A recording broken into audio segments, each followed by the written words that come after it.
Hello guys, welcome back to my channel. তো এই এপিসোডের শুরুতে আমরা নিয়ানকে দেখি সে কান্নায় ভেঙে পড়েছিল অ্যান্ড তার হুশিয়ারের কথা মনে পড়ছিল যে কিভাবে সে সবসময় তাকে প্রোটেক্ট করতো, যে কোনো কন্ডিশনে, যে কোনো সিচুয়েশনে সে তার পাশে এসে দাঁড়াতো। বাট আর যখন সে তাকে বলেছিল আমি জানি না যখন তোমার মেমোরি ফিরে আসবে তুমি এটাকে কিভাবে হ্যান্ডেল করবে, তখন নিয়ান বলেছিল আমি শুধুমাত্র আমার হ্যাপি এন্ডিং চাই। বাট হুশিয়াও তো মরে গেল অ্যান্ড যাও এর হ্যাপি এন্ডিং হলো না। অ্যান্ড সেই অবস্থায় সে জ্যাংয়ের কাছে আসে অ্যান্ড তাকে বলে আমি হুশিয়াওয়ের কাছ থেকে পেন ড্রাইভ নিয়ে এসেছি। অ্যান্ড যখন তার কম্পিউটারে চালানো হয় সেখানে সে দেখে এই পেন ড্রাইভটিতে সং ফ্যামিলির সমস্ত ক্রাইমের ডাটা ছিল। আর যা দেখে চ্যাং অবাক হয় অ্যান্ড বলে ইয়াং লেডি, আমার মনে হয় সং ফ্যামিলি সমস্ত ক্রাইমের ব্যাপারে জেনে যাওয়ার কারণেই তারা আপনার ড্যাডকে মেরে ফেলেছে। যা দেখে তো যাও অনেক বেশি রেগে যায়, কারণ তাদের জন্য সে তার ভালোবাসাকে নিজের হাতে মেরেছে। অ্যান্ড বলে আমি তাদের কাউকে ছাড়বো না। চ্যাং বলে যদি আপনি চান তাহলে এখনই আমি তাদের সকলকে শেষ করে দিতে পারি। যাও বলে এত সহজে আমি তাদেরকে মুক্তি দেব না, তাদেরকে যন্ত্রণা দিয়ে দিয়ে মারবো। নেক্সট সিনে আমরা যাওকে বাসায় দেখি যেখানে চাও চাও তার কাছে শেয়ার ট্রান্সফারের ডকুমেন্টস নিয়ে এসেছিল অ্যান্ড তাকে বলে তুমি এটাতে সাইন করে দাও, এর বদলে তিজা থেকে আমি তোমাকে ডিভোর্স পাইয়ে দেবো। যাও বলে ডিল খারাপ না, বাট এত তাড়াহুড়ো কিসের, ওয়েট সবকিছু ধীরে ধীরে করা যাক। চলো আঙ্কেলও চলে এসছে, তাহলে একসাথে ডিনার করা যাক। অ্যান্ড তারা এখানে ডিনার করতে চাইছিল না, বাট যাও বলে এখন আপনারা আমার এই সামান্য অ্যাপোলজাইজটাও অ্যাকসেপ্ট করছেন না। শঙ্পা ভাবে চিংমিং তো তাকে মারতে পারলো না, জানি না এরপর সে কি খেলা খেলবে। আর যখন তারা ডিনার বসে এখানে সমস্ত ভেজিটেবল ডিশেস নিয়ে আসা হয়, যা দেখে চাও চাও রেগে যায় অ্যান্ড বলে তোমার কি আমাদেরকে দেখে ছাগল মনে হয়? নিয়ান বলে আরে হ্যাঁ, আপনারা তো ভেজিটেবল খানই না, ভেজিটেবল তো আপনার সিস্টার চ্যাং অ্যান্ড আঙ্কেল সংপার ফার্স্ট লাভারকে। তো এখানে চাও চাও তাকে চুপ করাতে চাইছিল আর সংপাও সেখান থেকে উঠে যেতে চাইছিল, বাট নিয়ান তাদেরকে আটকে বলে আঙ্কেল সংপা আপনি কি কখনো এটা ভাবেননি যে ঠিক বিয়ের কয়েকদিন আগেই আপনার লাভার কি করে মারা গেল? কারণ তাকে মেরেছিল আপনার এই ওয়াইফ, তাও আবার আপনার সব থেকে বিশ্বাসযোগ্য চেইচিং এর হাত দিয়ে। যা দেখে তো সংপা অনেক বেশি রেগে যায় অ্যান্ড চাও চাওকে বলে তুমি এত নির্লজ্জ আর এত নিচে নামবে আমি কখনোই ভাবিনি। এক বিলাসবহুল জীবনযাপন কাটানোর জন্য শেষমেশ তুমি তোমার সিস্টারকে মেরে ফেললে। চাও চাও তাদেরকে চুপ করতে বলে অ্যান্ড সংপাকে বলে এটা তো পাস্টের কথা, আর বর্তমানে আমি তোমার পাশে ছিলাম, তোমার দুঃখে কষ্টে আনন্দে সবসময়। তোমার বাচ্চাকে আমি এই পৃথিবীতে নিয়ে এসেছি অ্যান্ড তাকে এত বড় করলাম, তারপরেও কি আর এত কিছুর পরেও কি এতদিন পর তোমার মনে আমার জন্য কোনো জায়গা হয়নি? শঙ্পা তাকে থাপ্পড় মেরে বলে আমার মনে কেন, এই বাসাতেও আর তোমার কোনো জায়গা নেই। অ্যান্ড গাউজিকে অর্ডার দেয় তাকে এই বাসার বাইরে করে দিতে। আর এইসব মুহূর্ত যাও মজার সাথে এনজয় করছিল, যখন কি চাও চাও চাচাচ্ছিল এটা আমার বাসা তাই আমাকে ছেড়ে দাও। তখন সেখানে তিজা চলে আসে অ্যান্ড বলে মম তোমার সাথে এটা কি হচ্ছে? ড্যাড তোমাকে বাসা থেকে বের কেন করে দিচ্ছে? চাও চাও বলে প্লিজ তুমি আমার হেল্প করো। তখন এই যাও এসে বলে অ্যাকচুয়ালি তোমার মম তার সিস্টার মানে তোমার ড্যাডের ফার্স্ট লাভারকে মেরেছিল, তাই তোমার ড্যাড তাকে এত সহজে কি করে মাফ করবে বলো? আর যে শোনার পর তো তিজাও তার মমের কোনো হেল্প করতে পারে না অ্যান্ড যাওকে জিজ্ঞাসা করে এটা তো অনেক পুরনো কথা, তুমি কি করে জানলে? যাও বলে ওই যে কথায় আছে না মাছ দিয়ে কখনো শাক ঢাকা যায় না। অ্যান্ড এখানে তিজা চালাকি করে তাকে অজ্ঞান করে দেয়। আর যখন যাও নিজের চোখ খুলে সে নিজেকে বেঁধে রাখতে দেখে আর তার সামনে তিজা বলছিল আজ শুধুমাত্র তোমার জন্য আমার মমের সাথে এত খারাপ হলো। যাও তাকে নিজের কথা জালে ফাঁসাতে চাইছিল অ্যান্ড বলে তোমার মম চাইছিল আমি ডিভোর্স পেপারে সাইন করে দিই, বাট এমনটা আমি কি করে করব তুমিই বলো? আমি তোমাকে কত ভালোবাসি, তুমি কি আমাকে ভালোবাসো না? আচ্ছা তোমার কি মনে হয় না তোমার মম ড্যাড যদি আমাদের লাইফে না আসতো তাহলে আমাদের লাইফ কত খুশির হতো? আর এভাবেই তাকে যে কোনোভাবে সে বেড পর্যন্ত নিয়ে আসে অ্যান্ড অজ্ঞান করিয়ে দেয়। আর যখন তিজার চোখ খুলে সে নিজেকে বেঁধে রাখতে দেখে আর লাফানো শুরু করে দেয়। যাও বলে এভাবে বাঁদরের মতো লাফানো বন্ধ করো, আর যদি তুমি এমনটাই করতে থাকো তাহলে তোমার বডিতে রাখা বমটি অ্যাক্টিভ হয়ে যাবে। নাও এবার ভালো ছেলের মতোই ডিভোর্স পেপারে সাইন করে দাও। তিজা বলে আমি মরে গেলেও করব না, বাট সে তো এক নম্বরের ভিতর ডিম ছিল। আর যাও সামান্য সুইচ প্রেস করেই ছিল আর তিজা ভয় পেয়ে বলে আমি ডিভোর্স পেপারে সাইন করব। আর নিয়ান এখানে জোর ডিভোর্স পেপারে জোর করে তার আঙুলের ছাপ নিয়ে নেয় আর সেখান থেকে চলে যাচ্ছিল। তিজা বলে তুমি এক নম্বর নির্লজ্জ মেয়ে। যা শুনে যাও ঘুরে এসে বলে একটা চাকরও নিজের ইচ্ছে মতো ছুটি নিতে পারে, তাহলে আমি কেন পারবো না? অ্যান্ড তাকে থাপ্পড় মেরে সেখান থেকে চলে যাচ্ছিল। তিজা বলে আমি ভালো করে জানি তুমি নিয়ার নয়, তুমি যাও, আর আমি জানি না কখন আমি তোমাকে ভালোবেসে ফেললাম। আর তোমার ডিভোর্স আমি এই জন্যই দিতে চাইছিলাম না, কারণ আমি ভালো করে জানতাম ডিভোর্স দেওয়ার পর হয়তো আমাদের আর কখনো দেখাই হবে না। আজ আমি এরকম তার কারণ হচ্ছে আমার মম ড্যাড, শুধুমাত্র তাদের জন্য আমি এরকম হয়ে গিয়েছি। যাও আবার ঘুরে এসে বলে ভালোবাসার মানেও তুমি জানো? তোমার মতো মানুষ ভালোবাসার ডিজার্ভও করে না। তুমি মেয়েদেরকে রেসপেক্ট করতে জানো। তোমার কাছে মেয়ে মানে শুধুমাত্র একটি বস্তু, আর তোমার অ্যাকর্ডিং তুমি তার সাথে যখন ইচ্ছা খেলতে পারো। এটা বলে সে বমের বাটন টিপে সেখান থেকে চলে যাচ্ছিল। তিজা ভয় পেয়ে গিয়েছিল এটা ভেবে যে হয়তো সে এবার মরতে চলেছে, বাট আমরা জানতে পারি যাও তো বাটন প্রেস করে বমের টাইম অফ করছিল।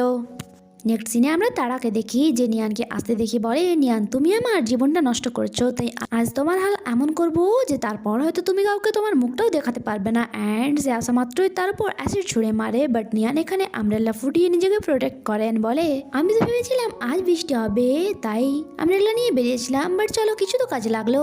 নেক্সট সিনে আমরা যাওকে তার ড্যাডের ফটোর সামনে দেখি যেখানে ওয়াও করছিল সে, অ্যান্ড ভাবছিল ড্যাড আমি যদি সমস্ত শত্রুদের খতম করে দেই তারপরেও আমি আপনার আওয়াজ শুনতে পাবো না। আফটার দ্যাট সে চ্যাংয়ের ব্যাপারে জিজ্ঞাসা করলে তার গ্যাংয়ের লোকেরা জানায় সে এখনো ফেরেনি, অ্যান্ড আমরা তাকে কলও করেছি বাট সে কল রিসিভই করছে না। কিছুক্ষণ পর ইনভেস্টিগেশন পরেও তাকে খুঁজে পাওয়া যায় না, অ্যান্ড তার লোকেরা এসে জানায় আমরা শুধুমাত্র এই লেটারটি পেয়েছি যেখানে লেখা ছিল যাওকে রাত 12টার আগে একটি লোকেশনে গিয়ে দেখা করতে হবে। আর এখানে তার গ্যাংয়ের ওই পার্সন বলে, ইয়াং লেডি আমার মনে হয় আপনার এখানে যাওয়া ঠিক হবে না, এটা সংবাদ কোনো চাল হতে পারে। বাট যাও বলে আর যদি আমার জায়গায় আমার ড্যাড থাকতো তিনিও জাংকে বাঁচাতে অবশ্যই যেত, তাই আমিও যাব। নেক্সট সিনে আমরা হুশিয়াওকে দেখি যে হসপিটালে ছিল অ্যান্ড এখনও বেঁচে ছিল। আর যখন তার জ্ঞান ফিরে তাকে জানানো হয় যে থ্যাংক গড তুমি বুলেট প্রুফ জ্যাকেট পরেছিলে, তাই তোমার ক্ষত অত গভীর হয়নি। হুশিয়াও বলে যাও, সে বলে আপনি আমাকে ভুল ভাবছেন, আমি নিয়ান। অন্যদিকে যাও যে চ্যাংকে বাঁচানোর জন্য সংপার আড্ডায় পৌঁছে গিয়েছিল, অ্যান্ড এখানে চ্যাং বলে ইয়াং লেডি আপনি আমার জন্য নিজের প্রাণ কেন ঝুঁকিতে ফেললেন? নিয়ান তাকে পেছনের রাস্তা থেকে বেরিয়ে যেতে বলছিল, বাট চ্যাং বলে নো ইয়াং লেডি, যতক্ষণ না আপনি যান আমিও আপনাকে ছেড়ে যাব না। সে বলে যা বলছি তা করো, আমাদের লোকেদের কাছে তুমি তাড়াতাড়ি পৌঁছে যাও। এখানে এই দুই তরফ থেকে গুলি চলছিল। এখানে সংপা বলে আমি জেনে গিয়েছি যে তুমি নিয়ান নয়, তুমি যাও, তাই এখন তোমাকে মারতে আমার আর কিছু যায় আসে না। তাই তুমি যদি এখন মরেও যাও তাতে আমার কোনো লস হবে না। নিয়ান তো অলরেডি মরে গিয়েছে, তাই তার সমস্ত প্রপার্টি আমার হয়ে যাবে। যাও বলে এত সহজ বুঝি, তুমি যা কর্মকাণ্ড করেছো অ্যান্ড তোমার যা ক্রাইম রেকর্ড তা চিংওয়ান গ্রুপের কাছে আছে, আর যদি আমি তা পুলিশকে দিয়ে দিই তাহলে কোম্পানি তো দূরের কথা তুমি নিজেকেও বাঁচাতে পারবে না। যা শুনে সংপার অনেক বেশি রাগ হয় অ্যান্ড বলে তুমি যদি বাঁচতে চাও তাহলে তা আমার হাতে তুলে দাও। যাও বলে তুমি এটার জন্যই আমার ড্যাডকে মেরেছো তাই না? আর তুমি কি ভাবলে এত সহজে আমি তা তোমাকে দিয়ে দেবো? অ্যান্ড এখানে শ্যুট করতে করতেই নিয়ানের বন্দুকের গুলি শেষ হয়ে যায়, অ্যান্ড তারা বলে এবার নিজেকে সারেন্ডার করে দাও। অ্যান্ড নিয়ানের ক্লোজ আসছিল, তখন এখানে পুলিশ চলে আসে, আর পুলিশ টিমকে লিড করছিল হুশিয়াও। আর যাকে দেখে যাও নিজের চোখের উপর বিশ্বাস করতে পারছিল না। জিংমিও ওখানে ধরা পড়ে গিয়েছিল।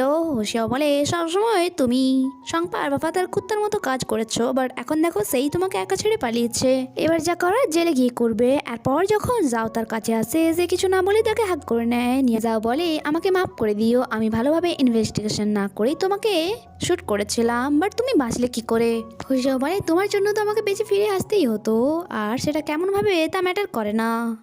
যাও তাকে আবারও সরি বলে যে আমার ভুল হয়ে গিয়েছে, আমি জানতে পেরে গিয়েছি আমার ড্যাডকে সংপা মেরেছিল, প্লিজ আমাকে মাফ করে দাও। হুশিয়াও বলে আমিও সত্যটা জেনে গিয়েছি, যখন আমি পুলিশ একাডেমিতে ছিলাম আমার মম প্রেগনেন্ট ছিল, 2 মান্থ পরে ওনার ডেলিভারি হয়ে যেত, বাট ওনার মার্ডার করা হয়েছিল। অ্যান্ড যখন পুলিশ ইনভেস্টিগেশন করে তারা শুধুমাত্র তোমার ড্যাডেরই ফিঙ্গারপ্রিন্ট পেয়েছিল, অ্যান্ড কিছুদিন পর ওনার লয়ার ওনাকে বেল করিয়ে দেন। সেই জন্য আমি তোমার ড্যাডের ব্যাপারে ইনভেস্টিগেশন করতে চাইছিলাম, বাট পরে আমি জানতে পারলাম তোমার ড্যাড তার কাজের জন্য অনেক বেশি গিল্টি ফিল করছে। আর পরে আমি সংপার ব্যাপারে ইনফরমেশন পাই, আর আমি জানতে পারি তোমার ড্যাডও তাকে নিয়ে ইনভেস্টিগেশন করছে, অ্যান্ড তিনি তার এগেনস্টে অনেক প্রমাণও জোগাড় করে ফেলেছে। অ্যান্ড ওই দিন আমি গিয়েছিলাম এই ব্যাপারে কথা বলতে ওনার সাথে।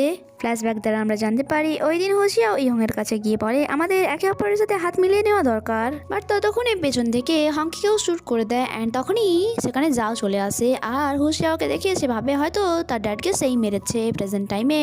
যাও বলে যখন আমি ওই ডিভাইসটি ওপেন করি যেখানে সং ফ্যামিলির সমস্ত ক্রাইম রেকর্ড ছিল, আর আমি বুঝতে পেরে যাই এর কারণেই তারা আমার ড্যাডকে মেরে ফেলেছে, বাট আমি বুঝতে পারছি না তোমার ড্যাডের সাথে আমার ড্যাড আর সংপার কি সম্পর্ক। হুশিয়াও বলে আমাকে সবকিছু নিয়ান বলেছে, যা শুনে যাও অবাক হয় যে কি সে বেঁচে আছে। অ্যান্ড আমাদেরকে হসপিটালের সিন দেখানো হয় যেখানে নিয়ান তাকে সমস্ত স্টোরি বলছিল। তোমার প্যারেন্টসের মৃত্যুর কারণ 2%, একটা হলো সংপা অ্যান্ড ইহং। সংপা ইহংকে খুব মোটা অঙ্কের টাকা দিয়েছিল তোমার প্যারেন্টসকে মারার জন্য, বাট বাট যখন সে জানতে পারলো যে তোমার মম প্রেগনেন্ট, সে এই পাপ কাজটি করলো না। অ্যান্ড এই ব্যাপারে আমার মাদার ইন লও জানতো, তাই সে তোমার মমকে মারার জন্য জিংমিংকে হায়ার করলো। অ্যান্ড সে এই খুনের দায় ইয়ং এর উপর দিয়ে দিল। সংপা চাইছিল লংসিং গ্রুপের বেশিরভাগ শেয়ার যেন তার নামে হয়। অ্যান্ড লোভে পড়ে সে আমার ড্যাডকেও মেরে ফেললো। অ্যান্ড ওই দিন আমি ড্রাইভ করে যাচ্ছিলাম পুলিশ স্টেশন, যাতে আমার নামে শেয়ারটি আমি তাদের নামে করে দিতে পারি আর তাদের হাত থেকে মুক্তি পেতে পারি। বাট হয়তো গুড অন্য কিছুই চাইতো, তাই আমার অ্যাক্সিডেন্ট হয়ে গেল। অ্যান্ড তাও আবার যাও এর সাথে। আর তারপর যা হয়েছে তা তো তুমি ভালো করেই জানো। সিন প্রেজেন্টে শিফট হয়। অ্যান্ড যাও বলে তার মানে সংপা আমাদের সকলের ফ্যামিলির খুনি অ্যান্ড আমাদেরকে সকলকে বোকা বানিয়েছে সে। তারপরে আবার আমার নজরে তোমাকে খুনি বানালো আর তার জন্যই আমি তোমাকে শ্যুট করলাম। বাট থ্যাংক গড তুমি আবারও ফিরে এসছো। অ্যান্ড আমি তোমাকে বলতে চাই, হ্যাঁ হতে পারে তুমি পুলিশ, বাট এই কেসটি আমাকে হ্যান্ডেল করে দাও, আমি আমার মতো করে তাকে শাস্তি দিতে চাই। এরপর নিয়ান আলাদা আলাদা শেয়ার হোল্ডারের কাছে গিয়ে নিজের স্টাইলেই সংপার এগেনস্টে প্রমাণ জোগাড় করতে থাকে, কারণ সে ভালো করে জানতো সংপার ব্যাপারে তারা কিছু তো হলেও জানবে। অ্যান্ড এভাবেই যে সংপার এগেনস্টে অনেক প্রমাণে জোগাড় করে ফেলে। নেক্সট সিনে আমরা নিয়ানকে দেখি সে যখন হুশিয়ারের কাছে যায় তার জন্য একটি হোয়াইট কালারের বুকে নিয়ে দাঁড়িয়েছিল। অ্যান্ড তার এই ইনভেস্টিগেশনের সফলতা হওয়ার জন্য তাকে কংগ্রাচুলেশনস জানায়। যাও বলে তোমার কি মনে হয় না এই সেলিব্রেশনটা একটু তাড়াতাড়ি হয়ে গেল? হোশিয়া বলে কে বলেছে আমি সেলিব্রেশন করছি, এটা তো আমাদের লাভের ফার্স্ট স্টেপ, যার জন্য আমি 3 বছর অপেক্ষা করেছি। আজ থেকে 3 বছরের কথা মনে আছে তোমার, যখন ওই নাইট ক্লাবে এক ছেলে তোমাকে ফোর্সফুলি কিস করছিল? ওই ছেলেটি আর কেউ নয়, আমিই ছিলাম। আমার একটি মিশন এক্সপোজ হতে চলেছিল, বাট তুমি আমাকে বাঁচিয়ে নিয়েছিলে। যা বলে আমার ভালো করে মনে আছে। অ্যান্ড আমি জানি সেই পার্সন আর কেউ নয়, তুমি ছিলে। আমি শুধুমাত্র অপেক্ষায় ছিলাম তুমি কখন নিজের মুখে বলবে এটা আমায়। খুশিও বলে আচ্ছা ঠিক আছে, এখন তুমি টাইমলি বাসায় ফিরে যাও, কারণ যতই হোক তুমি এখনো সকলের চোখে নিয়ান, আর আমি চাই না কেউ তোমাকে কোনোভাবে কথা শোনাক। যাও বলে হ্যাঁ হতে পারে এটা, বাট আমি টিচার থেকে ডিভোর্স নিয়ে নিয়েছি, তাই আমি যাকে ভালোবাসতে চাই তাকে মন খুলে বাঁচতে পারি। অ্যান্ড যা শুনে হোশিয়াও তাকে কেস করা শুরু করে। এখানে তো তারা রোমান্সে ডুবেছিল, অন্যদিকে তেজা অ্যান্ড সংপার অবস্থা খারাপ হয়ে গিয়েছিল এটা জেনে যে সমস্ত শেয়ার হোল্ডার তাদের এগেনস্টে মুখ খুলে দিয়েছে। তেজা বলে ড্যাড এবার মনে হয় আমাদেরকে পুলিশের হাতে সারেন্ডার করে দেওয়া দরকার। বাট এই যে কথায় আছে না কুকুরের লাজ কখনো সোজা হয় না, ঠিক তেমনই সংপা বলে যতক্ষণ আমার প্রাণ আছে আমি এর শেষ দেখে ছাড়বো। অ্যান্ড সে তেজাকে থাপ্পড় মেরে বলে তুমি তোমার মুখটা একটু বন্ধ করবে। অ্যান্ড বলে আমি ওই শেয়ার হোল্ডারদের জন্য কি না করেছি, তাদেরকে আমি সাকসেস বিজনেসম্যান বানিয়েছি, বাট তারা আজ আমার এগেনস্টেই মুখ খুলে দিল। কোনো ব্যাপার নয়, আমি তাদেরকেও ছাড়বো না। অ্যান্ড যাওয়ার হোশিয়ারের আমি এমন অবস্থা করবো তারা সারা জীবন মনে রাখবে। নেক্সট সিনে আমরা জিংমিংকে জেলে দেখি, তার কাছে এক পুলিশ এসে করে চাবি ছুড়ে দেয় যাতে সে এখান দিয়ে পালাতে পারে। বাট সে বেরোনো মাত্রই তাকে আর এক পুলিশম্যান ধরে নেয় আর বলে ভয় পেও না, আমাকে তোমার কাছে তোমার খাস কেউ পাঠিয়েছে তোমাকে নিয়ে যাওয়ার জন্য। এরপর তাকে শম্পার কাছে নিয়ে যাওয়া হয়। আর যখন সে তার চোখ দিয়ে পর্দা সরার সামনে শম্পাকে দেখে সে অনেক বেশি হ্যাপি হয়ে যায়। বলে আমি জানতাম আপনি আমাকে বাঁচাতে অবশ্যই আসবেন, কারণ আমি সব সময় সততার সাথে আপনার কাজ করে গিয়েছি, আর পুলিশের এত বলার পরেও আমি আপনার ব্যাপারে কিচ্ছু বলিনি। শম্পা বলে আমি ভালো করে জানি তুমি কত বেশি স্মার্ট, কখন কি বলতে হবে তা তুমি ভালো করে জানো। জিংমিং বলে আপনি আমাকে এখান থেকে অ্যাব্রোডে পাঠিয়ে দিন, এরপর সব খেলাই শেষ হয়ে যাবে। শম্পা বলে তোমাকে আর কোথাও যেতে হবে না, আমি তোমার জন্য একটি ভালো প্ল্যান ভেবেছি। আর এখানে শম্পার লোকেরা তাকে ধরে নেয়। জিংমিং বুঝতে পারছিল না যে তার সাথে কি হচ্ছে। শম্পা জোর করে কিছু কাগজে তার আঙুলের ছাপ নেন, তাকে বলে আমার সমস্ত কালো কাজের জন্য কোনো একটা বলির পাঠা দরকার ছিল আমার, অ্যান্ড সেই বলির পাঠাটা তুমি হবে। তোমার মৃত্যুর হওয়ার সাথে সাথে আমি যত ক্রাইম করেছি তারও এন্ড হয়ে যাবে, আর তারপরেই আমি শান্তির ঘুম ঘুমাতে পারবো। আর তাকে মরার জন্য ছেড়ে সেখান থেকে চলে যায়। কিছুক্ষণ পর তাকে বাঁচানোর জন্য সেখানে হুশিয়াও আর যাও আসে, যাকে দেখে সে একটু রিল্যাক্স ফিল করে। বাট সেখান থেকে তাকে অন্য একটি জায়গায় আনানো হয়। অ্যান্ড তাকে বলা হয় যতক্ষণ তুমি এখানে থাকবে ততক্ষণ সেফ থাকবে, বাট যদি বাইরে যাও তার গ্যারান্টি আমি তোমায় দিতে পারছি না। তোমার কাছে দুটো রাস্তা আছে, হয় তুমি আমার সাথ দাও নইলে সংপারাতে মরার জন্য রেডি হয়ে যাও। জিমিং রেগে বলে এখনো তুমি সাথ দেওয়ার কথা বলছো, আমার আজ যা কন্ডিশন তা শুধুমাত্র তোমার জন্য। যাও মানে হোশিয়াও তোমার সাথে অনেক ভালোভাবে ডিল করছে, হয়তো তোমার পছন্দ হচ্ছে না। অ্যান্ড সে চ্যাংকে শেয়ার করে তার সাথে ডিল করতে পারে। চ্যাং নাইফ বের করে বলে তা বলো প্রথমে তোমার চোখ বের করবো নাকি? আর তার প্রাইভেট পার্টি দিকে ইশারা করছিল। জিমিং তার সাথে দেওয়ার জন্য রাজি হয়ে যায়, বাট বলে তার জন্য আমার $100 ইউয়ান লাগবে।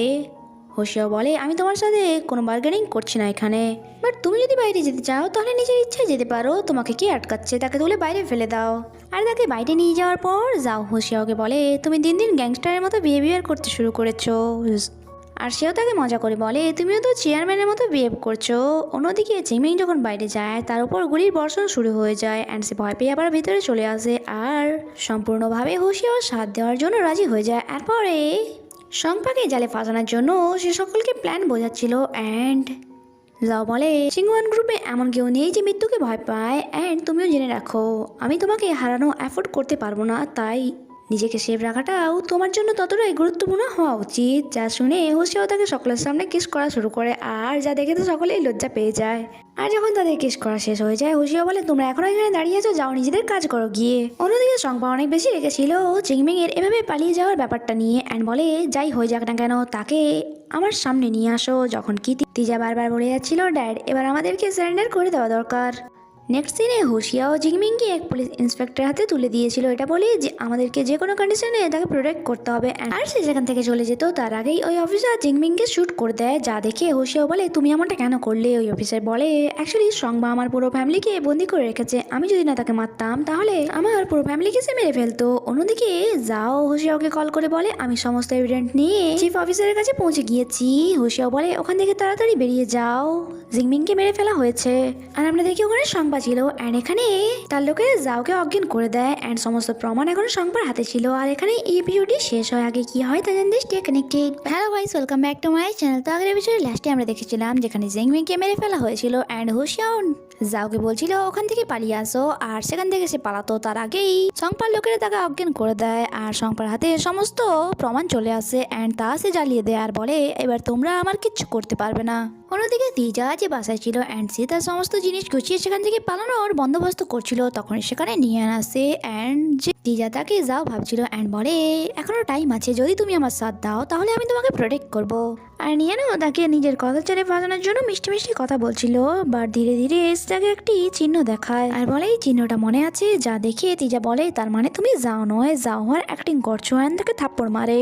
নিয়ানের অনেক রাগ হয় অ্যান্ড সেভাবে তুমি আজও বদলালে না, তাই তুমি এটা ডিজার্ভ করো অ্যান্ড নাইফ নিয়ে তার প্রাইভেট পার্টে আঘাত করে। তিজা যন্ত্রণায় ছটফট করছিল অ্যান্ড চেঁচিয়ে বলছিল প্লিজ আমার জন্য অ্যাম্বুলেন্স ডাকো, আমি তোমাকে মাফ করে দেবো, আমি তোমার কোনো ক্ষতি করবো না। বাট তার পুরনো হিসাব বাকি ছিল, তাই নিয়ান এবারে তাকে আর মাফ করে না, কারণ নিয়ান আর আগের যে বখাটে নিয়ান ছিল না। অন্যদিকে আমরা হুশিয়াওকে দেখি যে কোনো বড় স্টেপ নিতে যাচ্ছিল, তাকে চাইন বলে আমি জানি আপনি মিস যাওয়ার জন্য চিন্তায় আছেন, বাট এটা আমাদের অথরিটির এগেনস্টে। যা শুনে হুশিয়াও অনেক রেগে বলে এই সময় যাও আমার জন্য বেশি ইম্পর্টেন্ট অ্যান্ড সে চলেই যাচ্ছিল তখনই এক অফিসার তার সাসপেন্ড লেটার নিয়ে আসে অ্যান্ড তাকে বলে তোমাকে আমাদের সাথে যেতে হবে অ্যান্ড সে চলে তো যাচ্ছিল বাট হেইনকে কিছু ইশারা করে। আর এদিকে যাও যখন তার চোখ খুলে সংপা বলে আমার বাসাতে তোমার ওয়েলকাম, এখন নাই জিংমিং বেঁচে আছে আর নাই তো আমার ক্রাইমের কোনো প্রমাণ, তাই আমার মনে হয় না যে আমি ক্রাইম করেছি। যাও রেখে বলে যাই হয়ে যাক না কেন তোমার কর্মের শাস্তি আমি তোমাকে দিয়েই ছাড়বো, আর যদি আমি মরেও যাই হুশিয়াও তো আছে, এই অসমাপ্ত কাজটা সে সমাপ্ত করবে। সংপা বলে তারও উপায় নেই কারণ তাকে সাসপেন্ড করে দেওয়া হয়েছে অ্যান্ড সে এখন জেলে। যা শুনে যাও অনেক রেগে বলে তুমি তার সাথে কি করেছো। তখনই তার এক লোক এসে জানায় তিজার জ্ঞান ফিরে এসেছে অ্যান্ড তিজা কান্না করতে করতে তার ড্যাডের কাছে আসে অ্যান্ড বলে ড্যাড এখন আমার কি হবে, কারণ আমি আর পুরুষ থাকলাম না, আমার তো পুরো লাইফটাই নষ্ট হয়ে গেল। নিয়ান ফিরে এসছে অ্যান্ড এই সব কিছু সেই করেছে অ্যান্ড সংপা যাওকে বলে নিশ্চয়ই তুমি নিয়ানের সাথে মিলে রয়েছো, নইলে তারা তো সাহস কি করে হয়। যাও হেসে বলে তোমার ছেলের সাথে তো এমনটাই হওয়ার ছিল। সংপা রেগে বলে তার বাপকে মেরে যেভাবে তার কোম্পানি আমি নিয়ে নিয়েছি ঠিক সেভাবেই তাকে মেরে তার শেয়ার আমি নিয়ে নেব। যাও বলে তুমি এর আগেও অনেক নিরীহ মানুষকে মেরেছো আর ওই কর্মের ফল তুমি অবশ্যই পাবে। সংপা হেসে বলে আমার কেউ কিচ্ছু করতে পারবে না অ্যান্ড সে সেই সব ক্রাইমের কথা বলছিল যা সে করেছে অ্যান্ড সেই ব্যাপারে কেউই জানতো না অ্যান্ড লাস্টে তার লোককে বলে তাকে মেরে ফেলার জন্য। বাট অবাক হওয়ার ব্যাপার এটাই ছিল যে তার দিকে যে গান পয়েন্ট করে রেখেছিল সে কেউ নয় হুশিয়াও ছিল, যাকে দেখে সংপা অবাক হয়ে বলে তুমি এখানে, তোমাকে তো অলরেডি সাসপেন্ড করে দেওয়া হয়েছে। হুশিয়াও বলে আমাকে জেলে ঢুকানো এতটাও সহজ নয়। যা বলে তোমার জন্য আরেকটা সুখবর আছে, তুমি এতক্ষণ যা বললে তা এখন হেডলাইন চলছে কারণ তোমার লাইভ স্ট্রিমিং চলছিল। আর যা শুনে তো সংপা অবাক হয়ে যায়। ফ্ল্যাশব্যাক দ্বারা আমরা জানতে পারি যখন হুশিয়াওকে জেলে নিয়ে যাওয়া হয় সেখানে হেইন ওই পুলিশম্যানকে অজ্ঞান করিয়ে দেয় অ্যান্ড হুশিয়াওকে জানায় আমি তাকে সংপার সাথে কথা বলতে শুনে নিয়েছিলাম। হুশিয়াও বলে যতক্ষণ না আমি ফিরে আসি আমি যেখানে নেই সেই খবরটা যেন না বাইরে যায়। আর নিয়ানও তাকে কল করে সংপা অ্যান্ড জাও এর লোকেশন বলে দিয়েছিল। আর হুশিয়াও যখন সেখানে যায়, জাও নিজেকে অলরেডি ছাড়িয়ে ফেলেছিল, সেখান থেকে পালানোর অ্যাটেম্প নিচ্ছিল। তখনই হুশিয়াও চলে আসে। জাও বলে তুমি ঠিক আছো? এখন তো আমাদের কাছে কোনো প্রমাণ নেই, কারণ সমস্ত প্রমাণ তো সংপা জ্বালিয়ে ফেলেছে, এখন আমরা কি করব? হুশিয়াও বলে যদি সে নিজের মুখে নিজের করা ক্রাইম অ্যাকসেপ্ট করে নেয় তাহলে আমাদেরকে আর কিছু করতেই হবে না। যাও বুঝে যায় যে তাকে কি করতে হবে।